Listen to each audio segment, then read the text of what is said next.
White house میں cocaine برآمد کیے جانے پر سیکرٹ سروس کی تحقیقات بے نتیجہ ختم۔ امریکہ خفیہ ادارے سیکرٹ سروس نے وائٹ ہاؤس میں کوکین برآمد کیے جانے پر اپنی تحقیقات ختم کر دی ہے۔ سیکرٹ سروس کا کہنا ہے کہ فنگر پرنٹ، ڈی این اے اور ویڈیو فوٹیج کے جائزوں کے باوجود وائٹ ہاؤس میں کوکین چھوڑنے والے شخص کی نشاندہی نہیں ہو سکی ہے۔ جولائی کے اوائل میں امریکہ کے صدر کی سرکاری رہائش گاہ وائٹ ہاؤس کے ایگزیکٹو ایونیو کے داخلی ہال میں کوکین برآمد کی گئی تھی۔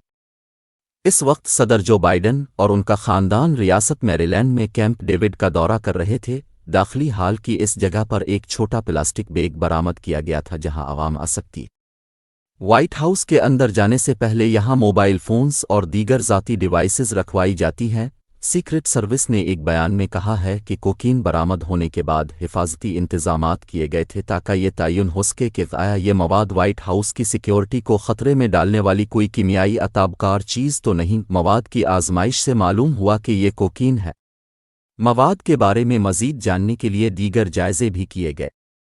ایف بی آئی کی کرائم لیبارٹری میں پلاسٹک بیگ سے فنگر پرنٹ اور ڈی این اے کے نمونے حاصل کیے گئے۔ دریں اثنا سیکرٹ سروس نے اس حوالے سے تحقیقات جاری رکھی ہوئی تھی کہ یہ کوکین وائٹ ہاؤس میں کیسے آئی۔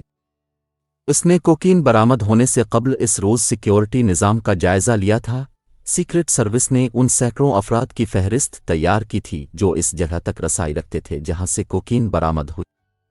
بیان میں اس کا کہنا ہے کہ سیکرٹ سروس موجودہ شواہد کی بنا پر ان افراد کی چھان بین کی صلاحیت نہیں رکھتی۔ اس کا کہنا ہے کہ نگرانی کی ویڈیو فوٹیج بھی اس حوالے سے فائدہ مند ثابت نہیں ہوئی اور اس تفتیش کا مطلب یہ ہوگا کہ ٹھوس شواہد کے بغیر حال سے گزرنے والے سینکڑوں افراد میں سے کسی ایک کی نشاندہی کی جائے۔ سیکرٹ سروس نے کہا کہ وہ امریکی رہنماؤں، تنصیبات اور تقاریب کے تحفظ کے مشن کو سنجیدگی سے لیتی ہے اور وہ اپنے سیکیورٹی انتظامات کو موجودہ اور مستقبل کے ماحول کی مناسبت سے ڈھالتی ہے۔ امریکی قوانین کے مطابق کوکین ایک سیکنڈ شیڈول کی منشیات ہے۔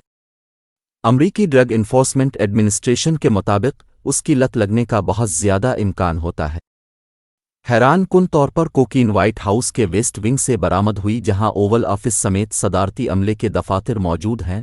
سیکرٹ سروس کے اہلکار اس حصے کا جائزہ لے رہے تھے۔